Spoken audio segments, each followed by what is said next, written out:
Hello, it's story time again, and Sophie is going to share story time with us. She has decided this. Say hi, Sophie.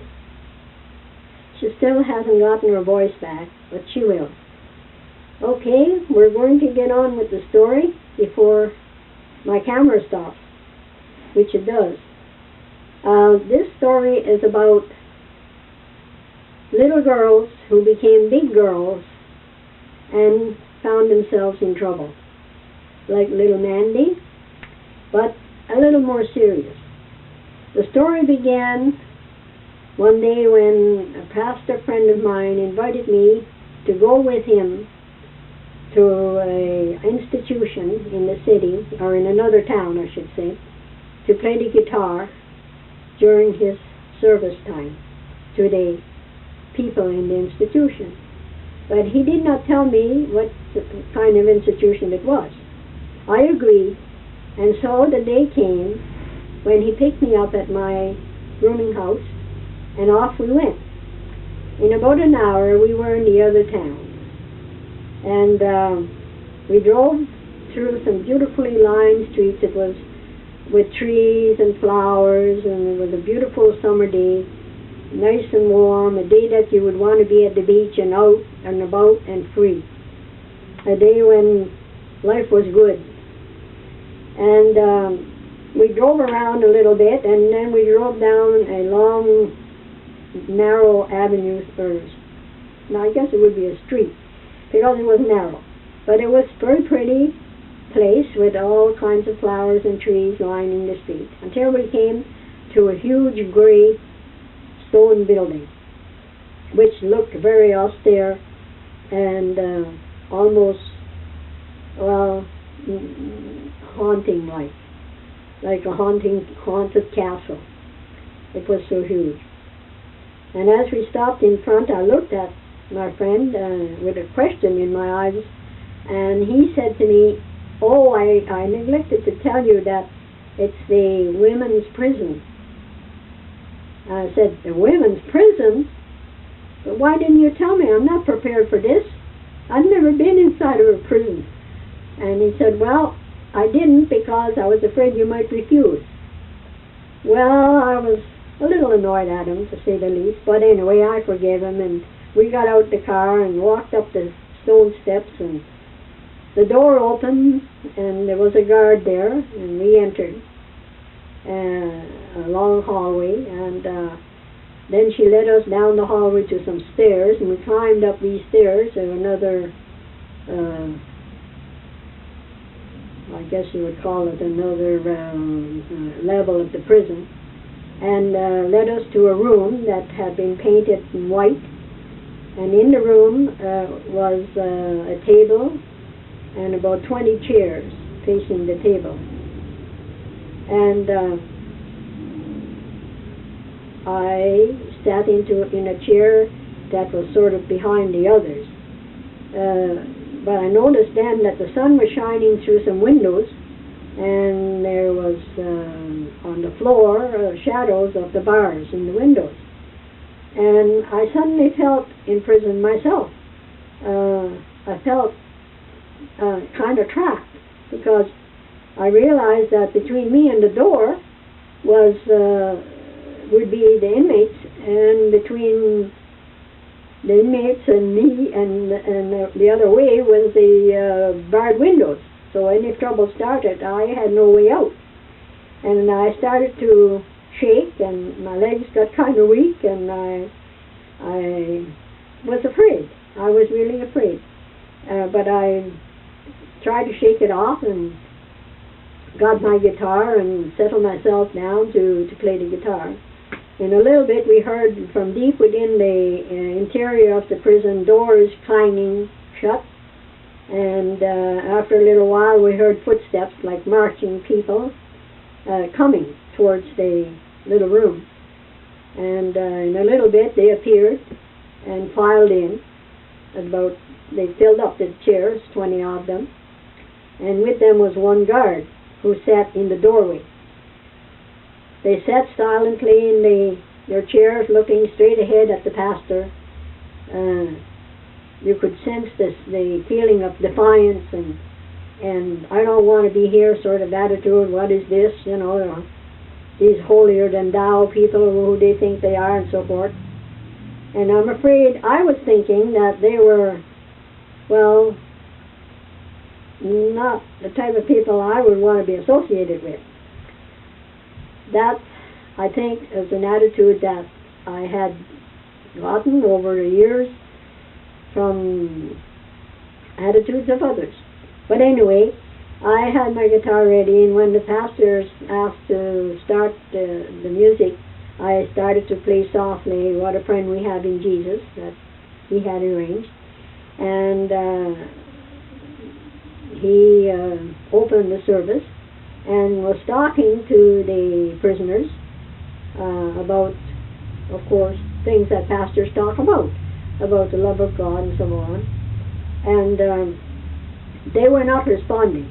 Suddenly one of them took a cigarette from somewhere and a match, and I don't know where she got that, but she lit the cigarette and started to smoke. And in a little bit the pastor said, "Please, would you put the cigarette out?" She looked at him defiantly. The others said nothing, and all eyes were on her. The guard stood up and waited, and she took a big drag on her cigarette and blew the smoke in the pastor's direction. It was then that the guard ordered her to put out the cigarette. She turned and faced the guard, and their eyes met and held. And I thought, who's going to look away first? And it seemed like a long time before the lady or the prison person slowly dropped the cigarette and crushed it under her heel, then slowly sat down again. Well, the pastor went on with his service, and they seemed restless and so on, but then at the end he decided that we would sing some hymns, and he asked them if they would like that, and some said yes. So they started to sing What a Friend We Have in Jesus, and Jesus loved me, this I know, and Jesus keep me near the cross, and hymns like that. They sang quite a few, and I played the guitar, and then the pastor closed the service. Well, I thought that would be it, and I would be getting out of there, and I was feeling some relief. And so I put my guitar back in the case, and while I was doing that, I looked up and I noticed that I was alone with the prisoners. The pastor and the guard were gone. And there they were. They had gone to the table, which was set up with coffee and some dainties, and were helping themselves. And there I was. I couldn't help but look at them then, because they were looking at me, looking me up and down, making up their mind about me, I suppose, thinking that, you know, that I would think that they were nun persons, when they were thinking I was perhaps holier than them, you know, that I was thinking that. But I wasn't. I was scared. I was really, really scared, because I had no way out. And if they had decided to rush me, I had no way out. But I looked them in the face. I looked them in the eyes, one by one, and held their eyes, held the look.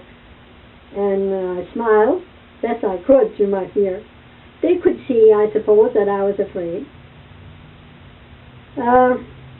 Then the blonde one, who had smoked a cigarette, started to come towards me. Well, my legs went under from under me, and I had to sit down. I sat on the chair, and then she came up to me and looked down at me and said softly, "Please play some more. You play so nicely." And I was shocked. I was stunned. She spoke so softly, and she seemed completely human and just another human being, like myself. And I said, "Oh, sure, I can. I'll do that, sure." And I took the guitar up again and started to play. And as I started to play, again she wanted to sing What a Friend We Had in Jesus. I started to play it, and she just dropped on the floor, cross-legged on the floor with her coffee cup, and started to sing softly along. And as she sang softly along, I could see the tears trickling down her cheeks slowly. She was a very pretty lady, and I must admit most of them were pretty ladies, good-looking women. Some young, some older, some, a little harder look on their face than others, but they were humans. They were human beings.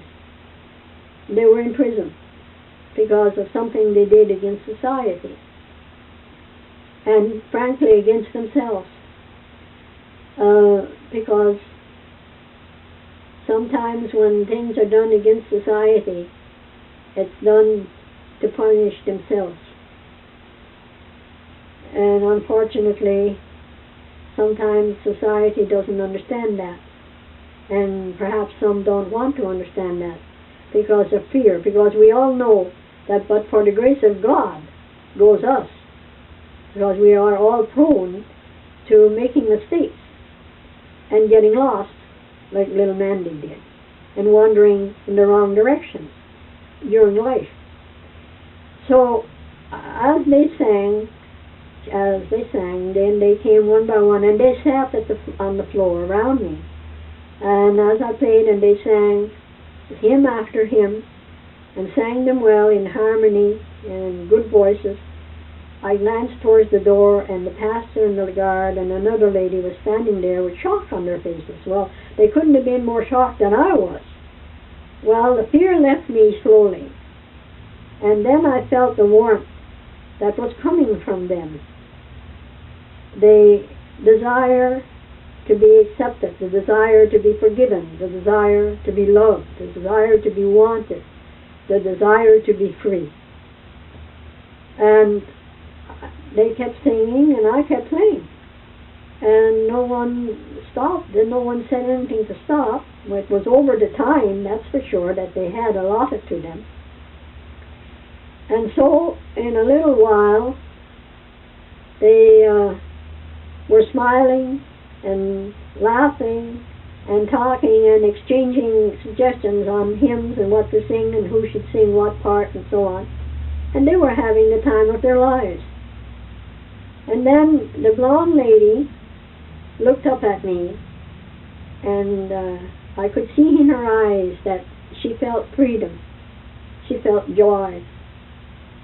They had received the love of God, and He was freeing their souls from the confines of what they had done to offend society. And then after a little bit more, one of the guards said that it was time to go. They had to go back to their cells. They stood up quietly and looked at me and thanked me for the music and got in line. And with one guard in the front and one in the back, they marched out the room singing, "Onward, Christian soldiers, marching on to war." And as they marched towards their prison cells, for their bodies to be imprisoned again for what they had done, they sang, and it reverberated throughout the whole prison. You could hear it as clear as anything. And then in a little while we heard the doors again clanging closed. We got ready to leave, and neither of us spoke, the pastor or I. But when we got to the car, he said to me, "You did a work here that was most marvelous. These women are in prison, their bodies are in prison, but for them at this time, their souls have been set free. Jesus has set them free." I said, "Yes, I know. I could see it happening. I could feel it. I could sense it." And I said, "I think these people will never be the same again." And I said, "Frankly, you know what, Pastor? Neither will I. Neither will I be the same again." This is the story of being free in prison. True story, friends. A true story. Thank you for listening. Thank you for visiting. And we'll say goodbye now, Sophie, right? Yes? Okay. Bye-bye.